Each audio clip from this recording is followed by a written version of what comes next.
आप सभी प्रिय विद्यार्थियों और श्रोताओं का हार्दिक अभिनंदन। विश्व आर्थिक मंदी और इंग्लैंड विषय के प्रथम भाग में, प्रथम वीडियो में हम पृष्ठभूमि देखेंगे।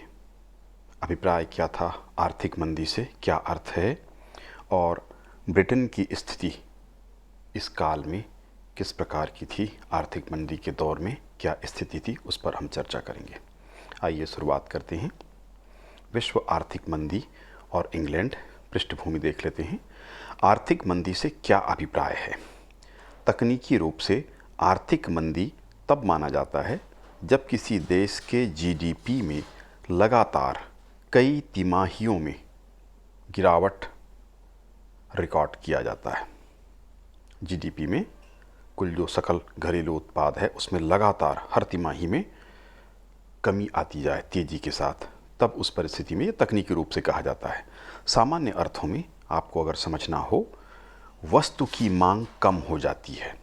जिन भी वस्तुओं का उपयोग हम दैनिक जीवन में करते हैं उनकी मांग कम होने लगती है तेजी के साथ। इसके कारण उत्पादन भी सीमित हो जाता है, क्योंकि वस्तु की जब मांग ही नहीं होगी तो उत्पादन का कोई अर्थ नहीं है।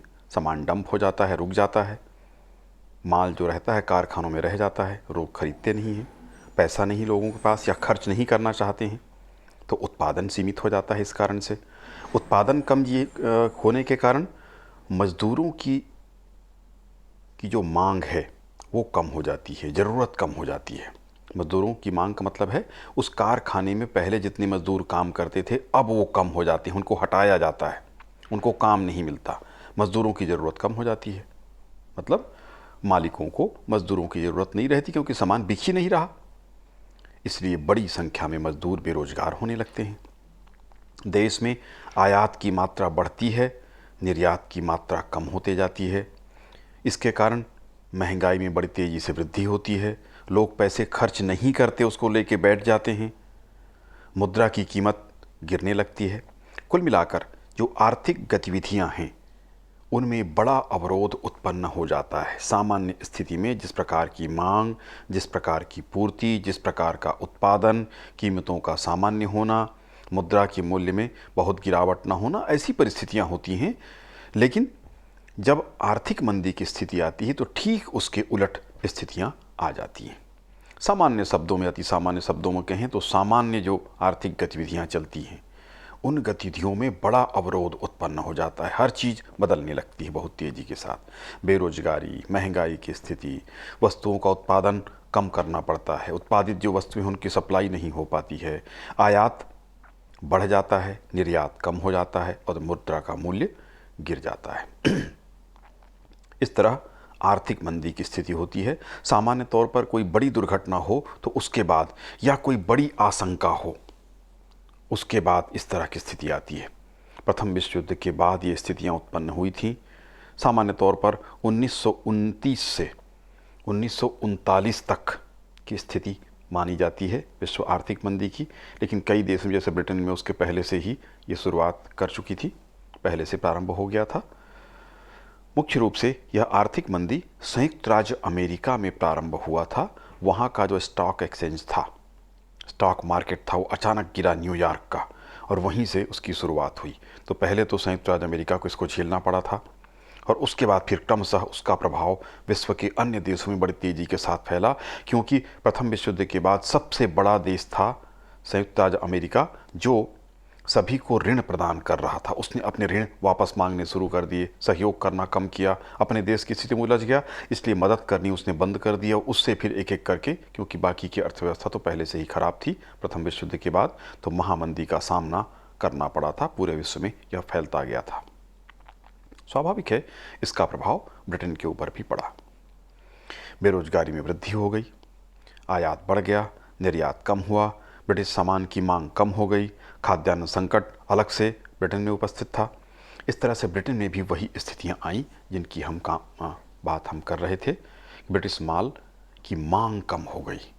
जो उत्पादित सामान थे, कोयला और बाकी सामान जितना था जिसका उत्पादन ब्रिटेन में होता था, वो डंप हो गया, रखा रहा कारखानों में। इसके कारण कारखाने मालिकों ने कारखाना बंद कर दिया या उत्पादन बहुत सीमित कर दिया। बड़ी संख्या में मजदूर बेरोजगार हो गए। महंगाई बड़ी तीव्रता से बढ़ने लगी।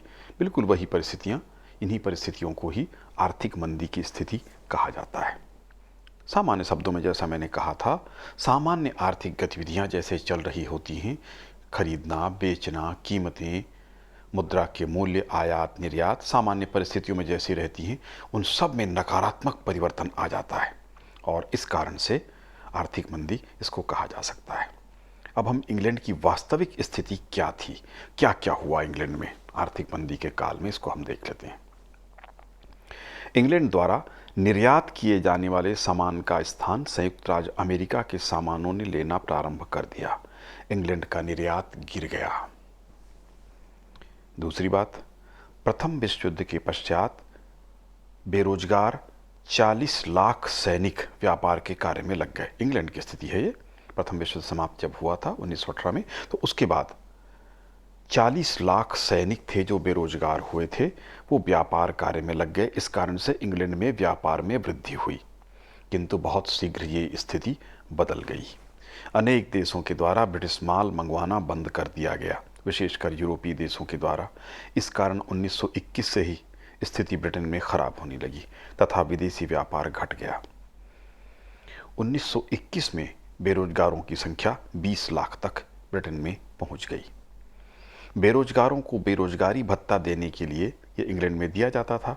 उनकी स्थिति सुधारने के लिए ब्रिटिश सरकार के द्वारा धन खर्च किया गया। इससे बजट में घाटे की स्थिति उत्पन्न हुई, बहुत धनराशि उसके लिए व्यवस्था करनी पड़ी। ब्रिटेन का निर्यात कम होने लगा, जो महत्वपूर्ण घटना थी। विदेशों में ब्रिटेन के व्यापारियों को बड़े कार्यों के ठेके मिलने बंद हो गए।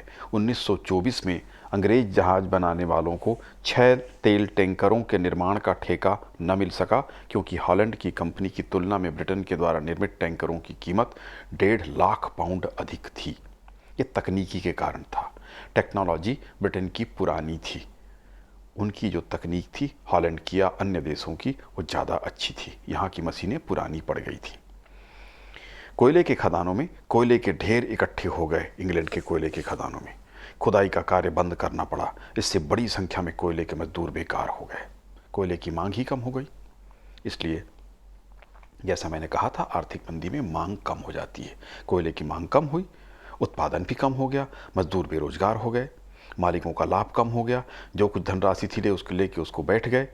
इस तरह से कोयले के खदानों की स्थिति हुई। सरकार के द्वारा कोयले के खदानों को बचाने के लिए बड़ी आर्थिक सहायता दी गई। इसमें 10 करोड़ पाउंड खर्च किया गया, किंतु फिर भी स्थिति नहीं सुधरी, क्योंकि मांग न बढ़े तो उत्पादन करके आप क्या कर सकते हैं। उत्पादन होगा ही नहीं, मांग नहीं होगी तो। 1926 में एक आयोग गठित किया जिसने कोयले की समस्या और उसके निदान पर विचार किया तथा अपनी सिफारिशें दी।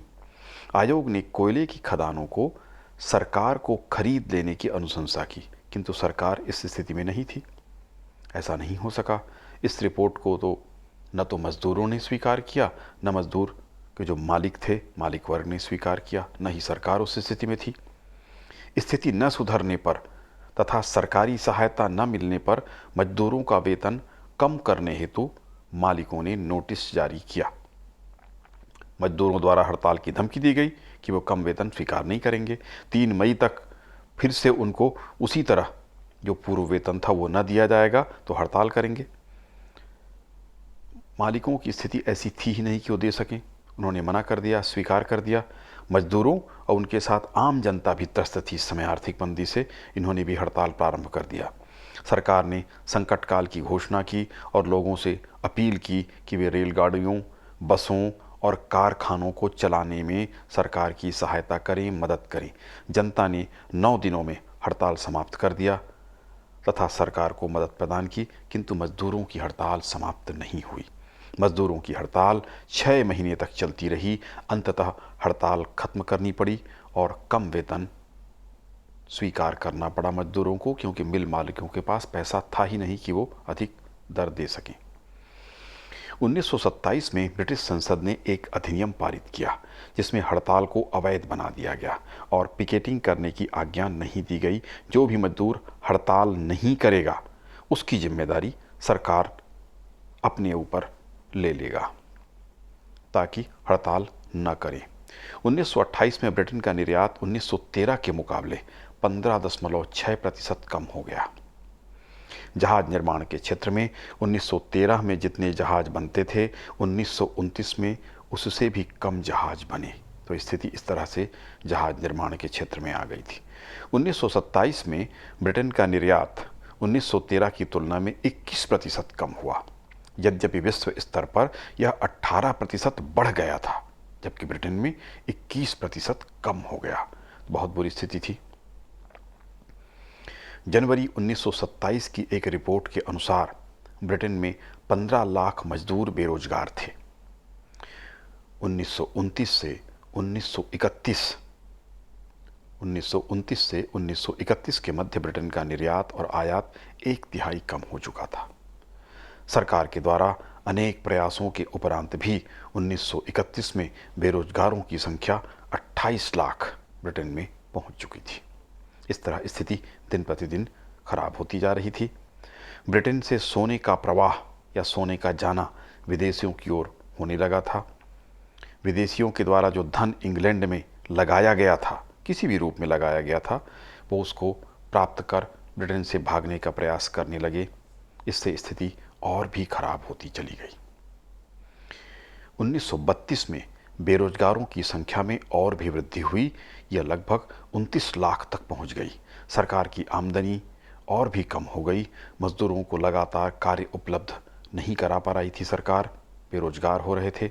सरकार के द्वारा बेरोजगारों हेतु जितने धन का प्रावधान किया जाता था वह पूरा खर्च हो गया था। इस हेतु सरकार को कर्ज भी लेना पड़ा, तब भी इसकी पूर्ति वह नहीं कर पा रही थी।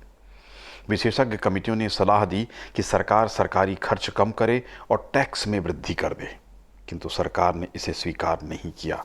इन परिस्थितियों में 1931 में रैमजे मैकडोनाल्ड ने त्यागपत्र दे दिया, परंतु उसे पुनः राष्ट्रीय सरकार का प्रधानमंत्री बनाया गया। सर्वदलीय सरकार बनाई गई। मैकडोनाल्ड असफल अपने आप को मानता रहा, लेकिन फिर से उसको प्रधानमंत्री बनाया गया क्योंकि परिस्थितियां ही ऐसी थी, और राष्ट्रीय सरकार का प्रधानमंत्री बना। सर्वदलीय सभी दलों ने मिलकर उसको प्रधानमंत्री बनाया। खराब आर्थिक स्थिति से निपटने के लिए नया बजट प्रस्तुत किया गया। बहुत सारे परिवर्तन उसमें किए गए। पूरे देश में, इंग्लैंड में उसके विरोध में दंगे हुए, विद्रोह की स्थिति बन गई। सरकार ने पूरी शक्ति से उसको कुचला, क्योंकि उनके पास और कोई रास्ता नहीं था। विदेशियों का विश्वास ब्रिटेन की आर्थिक व्यवस्था से उठ चुका था। उन्होंने तेजी से अपना धन ब्रिटिश क्षेत्रों से बाहर निकालना शुरू कर दिया था। ब्रिटेन खाद्यान्नों का आयात करता था, क्योंकि अनाज का उत्पादन उसके यहाँ नहीं होता था, कम होता था। विश्व बाजार में खाद्यान्न की कीमतें अधिक हो गई थी। अनाज के लिए इंग्लैंड को अधिक व्यय करना पड़ा। उससे उसकी स्थिति और भी खराब हो गई, क्योंकि अनाज तो अनिवार्य आवश्यकता है, रोटी तो खानी होगी, तो उसके लिए अनाज आयात करना पड़ता था। उससे उसकी स्थिति और खराब हुई। ऊंची कीमतों पर अनाज उसको मिली, अनाज उसको प्राप्त हुआ। ब्रिटेन की प्रौद्योगिकी का पुराना होना। ब्रिटेन में प्रयोग में लाई जाने वाली मशीनें पुराने किस्म की थी। उनकी टेक्नोलॉजी जो थी, प्रौद्योगिकी जो थी, वो पुरानी थी, तकनीक पुरानी थी। इस कारण से वस्तुओं के उत्पादन में अधिक व्यय आता था, और इस कारण ब्रिटेन का सामान विश्व के बाजार में नहीं बिक पाता था, क्योंकि उसकी कीमत अन्य देशों के सामान की तुलना में अधिक हुआ करती थी। इस कारण से उसका मार्केट लगातार खराब होता रहा। मजदूरों द्वारा कारखानों में नई मशीनें कई स्थानों पर नहीं लगवाने दी गई। उसका कारण क्या था कि आप इससे परिचित होंगे। जैसे कपड़े का उदाहरण आप देख सकते हैं कि एक व्यक्ति दिन भर में एक जुलाहा, एक चादर, 2 चादर अधिक से अधिक बुन सकता है, अधिकतम। लेकिन अगर उसी जुलाहे को मशीन दे दी जाए तो सैकड़ों और हजारों कपड़े एक ही व्यक्ति या 2 व्यक्ति बुनकर रख देंगे। तो जब मशीनें अच्छी तकनीक की लगाई जाने लगी तो मजदूर बेकार होने लगे। इसलिए इन मजदूरों ने कारखानों में नई मशीनें नहीं लगने दी और पुरानी तकनीक का ही प्रयोग किया, जिसके कारण अधिक खर्च आता रहा उन मशीनों के द्वारा वस्तुओं के निर्माण में, और इस कारण से वस्तुओं की कीमतें बढ़ती रहीं। और बाजार में अधिक कीमत में जाने पर स्वाभाविक है कोई भी कम कीमत की वस्तु को स्वीकार करेगा। इस तरह से ब्रिटेन पिछड़ता गया। यूरोप के अनेक देशों ने कोयले तथा भाप शक्ति का प्रयोग करके जो कार्य करते हैं वो पुरानी तकनीक हो गई थी। उसके स्थान पर तेल, तेल से मतलब सरसों का तेल या तिल का तेल या फल्ली का तेल नहीं, तेल से अर्थ पेट्रोलियम से। तेल की शक्ति, डीजल, पेट्रोल, वाइट पेट्रोलियम, तेल का प्रयोग उन्होंने शुरू किया और बिजली का प्रयोग भी प्रारंभ कर दिया। ये नई टेक्नोलॉजी थी। कीमतों में इससे बड़ा अंतर आने लगा। व्यापारिक सामग्रियों का उत्पादन इस माध्यम से होने लगा, जबकि ब्रिटेन में पुराने ढंग से ही कोयले का प्रयोग और भाप का प्रयोग ही होता रहा था। इस कारण से वह पिछड़ गया।